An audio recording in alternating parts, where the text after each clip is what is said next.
Welcome friends. আজ supreme কোর্টে DA মামলার শুনানি তো হয়ে গেল। আপনাদেরকে শুনানির ভিডিও আমি দেখিয়েছি। তবে এই শুনানিতে কি হলো এবং গ্র্যান্ট ইন এইড ও মলহোত্রা কমিটি নিয়ে কি জানালো শীর্ষ আদালত বা পরবর্তী শুনানির ডেট কবে, বিস্তারিত এই ভিডিওতে কিন্তু আমরা জেনে নেব যে আজকের শুনানির একদম বিস্তারিত গুরুত্বপূর্ণ আপডেট কী ছিল। তো সুপ্রিম কোর্টে আজ রাজ্য সরকারি কর্মচারীদের যে বকেয়া মহার্ঘ ভাতা সেই মামলার একটি অত্যন্ত গুরুত্বপূর্ণ শুনানি হয়েছে।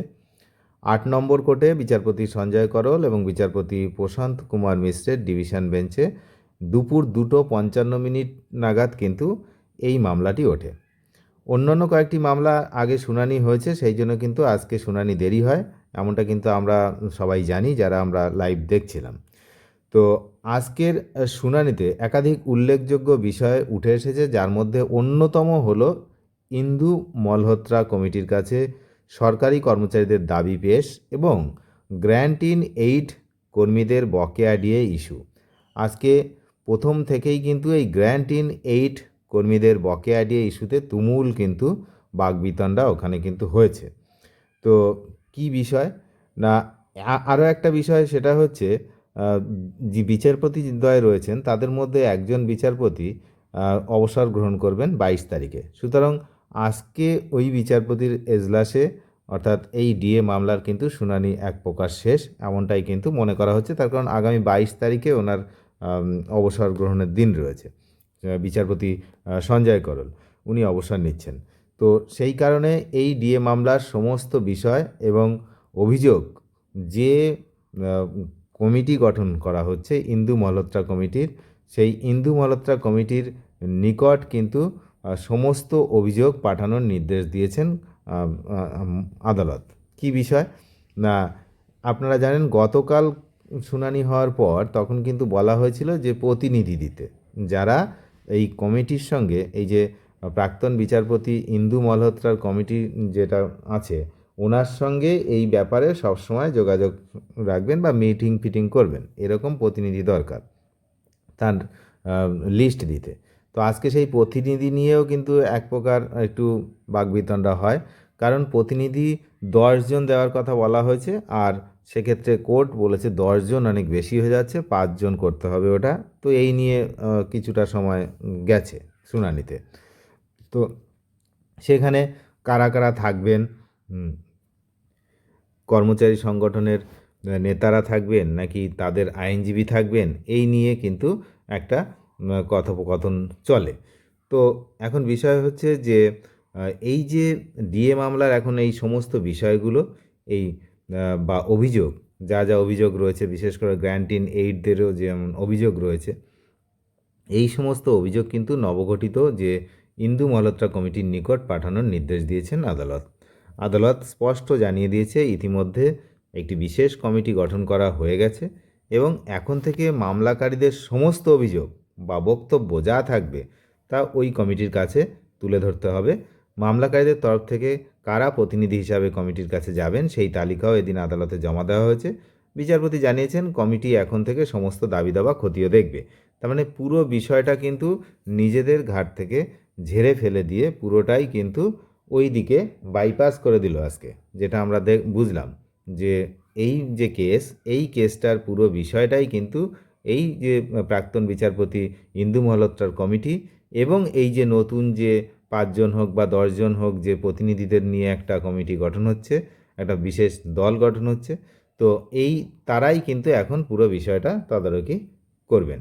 তারা বিভিন্ন সময় নিজেদের মধ্যে মিটিং ফিটিং করবেন এবং কি হচ্ছে সেই রিপোর্টটা কিন্তু আদালতে জমা দিতে হবে, এমনটাই বলা হয়েছে। তো আজকের শুনানিতে গ্র্যান্ট ইন এইড কর্মচারী, বিশেষ করে রাজ্য সরকারের সাহায্যপ্রাপ্ত স্কুলগুলির শিক্ষক শিক্ষিকাদের ডিএর বিষয়টি বিশেষভাবে তোলা হয়েছে। মামলাকারীদের আইনজীবী আদালতকে জানিয়েছেন গ্র্যান্ট ইন এইড কর্মীরা এখনও তাদের প্রাপ্য বেতন বা বকেয়া ডিএ থেকে সম্পূর্ণ বঞ্চিত রয়েছেন। তো তারা যাতে সরাসরি ইন্দু মলহোত্রা কমিটির কাছে তাদের দাবি ও বঞ্চনার কথা জানাতে পারেন সেই আর্জি কিন্তু জানানো হয়েছে আদালতের কাছে। এরপর রাজ্যের হয়ে উপস্থিত যিনি ছিলেন সলিসিটর জেনারেল তুষার মেহতা, তিনি আপত্তি জানিয়ে বলেছেন যে এটি মূল রায়ের বাইরে একটি নতুন বিষয়, অর্থাৎ উনি কিন্তু এই গ্র্যান্ট ইন এইড বিষয়টা পুরোপুরি এড়িয়ে যেতে চাইছেন বা এই বিষয়টা এর মধ্যে ঢোকাতেই চাইছেন না। তিনি দাবি করেছেন যে এই বিষয়ে মামলাকারীদের একটি নির্দিষ্ট আবেদন বা অ্যাপ্লিকেশন জমা দিতে হবে, যার ভিত্তিতে রাজ্য সরকার এফিডেভিট বা হলফনামার মাধ্যমে নিজেদের উত্তর দেবে। তবে মামলাকারীদের পক্ষের আইনজীবী করুণানন্দী ম্যাডাম তিনি কিন্তু রাজ্যের পেশ করা যে 84 পাতার স্ট্যাটাস রিপোর্ট তার 64 নম্বর পাতার সরাসরি উল্লেখ করেছেন। তিনি বিচারপতির দৃষ্টি আকর্ষণ করে বলেছেন, রাজ্য সরকার নিজেই ওই রিপোর্টে গ্র্যান্ট ইন এইড শিক্ষকদের ডিএ দেওয়ার কথা উল্লেখ করেছে, তাই তাদের বিষয়টি কোনোভাবেই এড়িয়ে যাওয়া যায় না। তো ইন্দু মালহোত্রা কমিটির সাথে আসন্ন বৈঠকে কতজন প্রতিনিধি উপস্থিত থাকবেন তা নিয়ে এদিন আদালতে বিস্তর আলোচনা হয়েছে। প্রথমে মামলাকারীদের তরফ থেকে 5 জন আইনজীবী, 3 জন প্রতিনিধি ও 2 জন নেতাসহ মোট 10 জন প্রতিনিধির কথা বলা হয়েছিল, যে কথা আমি একটু আগেই বললাম। কিন্তু সলিসিটর জেনারেল তুষার মেহতা তিনি জানিয়েছেন প্রতিটি সংগঠন থেকে একজন করে প্রতিনিধি যাওয়াই সবথেকে যুক্তিযুক্ত হবে। বিচারপতি প্রশান্ত কুমার মিশ্র এই বিষয়ে সহমত পোষণ করেন, জানান যে কমিটি কোনো আদালত নয়, তাই সেখানে অহেতুক ভিড় বা করে বেশি লোক নিয়ে কোনো নেওয়ার কোনো প্রয়োজন নেই। শেষ পর্যন্ত স্থির হয় 5টি মূল পার্টি থেকে একজন করে প্রতিনিধি সেখানে বক্তব্য রাখবেন, যাতে কোনো রকম বিশৃঙ্খলা সৃষ্টি না হয়। এখানে কিন্তু পার্টি বলতে এই 5টি যে সংগঠন তাদের কথা বলা হয়েছে। শুনানি চলাকালীন ইউনিটি ফোরামের আইনজীবী আরও একটি গুরুত্বপূর্ণ অভিযোগ তুলেছিলেন। তিনি বলেন যে রাজ্য সরকার all India consumer price index AICPI মেনে ডিএ প্রদান করছে না, যেটা গতকালও কিন্তু উনি তুলেছিলেন, বরং নিজস্ব পদ্ধতিতে যেটা WBPI অনুযায়ী 65% ডিএ দিচ্ছে, যা কেন্দ্রীয় নিয়মের কিন্তু পরিপন্থী। বিচারপতি এই বিষয়টিও কমিটিকে খতিয়ে দেখার নির্দেশ দিয়েছেন। অন্যদিকে সলিসিটর জেনারেল তুষার মেহতা আদালতকে জানিয়েছেন ইতিমধ্যে রাজ্য সরকারের তরফ থেকে প্রায় 7,700 কোটি টাকা সরকারি কর্মচারীদের প্রভিডেন্ট ফান্ডে জমা দেওয়া হয়েছে। এই টাকার সঠিক হিসেব অর্ডার যে কপি সেটা বিস্তারিতভাবে পাওয়া যাবে। এবার সবচেয়ে গুরুত্বপূর্ণ বিষয় হচ্ছে এই মামলার শুনানি কবে। এই যে আমি প্রথমেই বললাম যে আগামী 22 তারিখে একজন বিচারপতি অবসর নিচ্ছে, সুতরাং এই যে বেঞ্চ, এই বেঞ্চে কিন্তু এই মামলা শুনানি হওয়ার আর কোনো সম্ভাবনা নেই। তাই আজকের শুনানির শেষে শীর্ষ আদালত জানিয়েছে যে ইন্দু মালহোত্রা কমিটির সাথে প্রতিনিধিদের বৈঠকের পর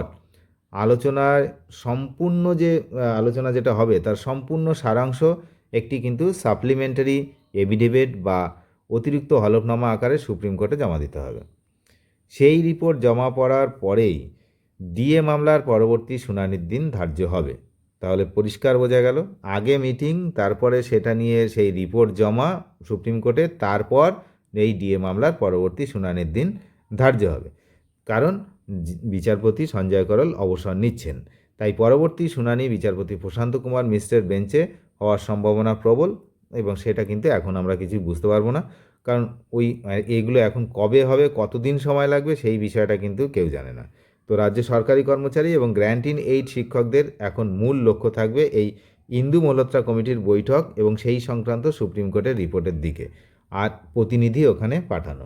কারণ আজকের শুনানি থেকে এটা স্পষ্ট যে সলিসিটর জেনারেল তুষার মেহতা তিনি কিন্তু এই গ্র্যান্ট ইন এইড ব্যাপারটা কোনোভাবেই মেনে নিচ্ছেন না। কারণ গ্র্যান্ট ইন এইডদের যে বকেয়া ডিএ রয়েছে সেই বিষয়টা কিন্তু রাজ্য সরকার তার যে স্ট্যাটাস রিপোর্টে স্বীকার করেছেন যে তাদেরকেও ডিএ দেওয়া হবে, কিন্তু শুনানির সময় সলিসিটর জেনারেল তুষার মেহতা তিনি কিন্তু গ্র্যান্ট ইন এইডের কথা আসার সঙ্গে সঙ্গেই তিনি অপোজ করেছেন এবং বলেছেন যে এটা মামলা বহির্ভূত কথা কিন্তু এখানে আলোচনার জন্য তোলা হচ্ছে, এই কথা কিন্তু তিনি বলেছেন। সেটা কিন্তু খুবই চিন্তার বিষয়, কারণ প্রতিনিধি পাঠানো নিয়েও কিন্তু গণ্ডগোল হয়েছে। তো যাই হোক, অনেক ধন্যবাদ শেষ পর্যন্ত দেখার জন্য। চ্যানেলে নতুন হলে নিয়মিত আপডেট পেতে অবশ্যই চ্যানেলটিকে সাবস্ক্রাইব করে সঙ্গে থাকবেন। Thank you.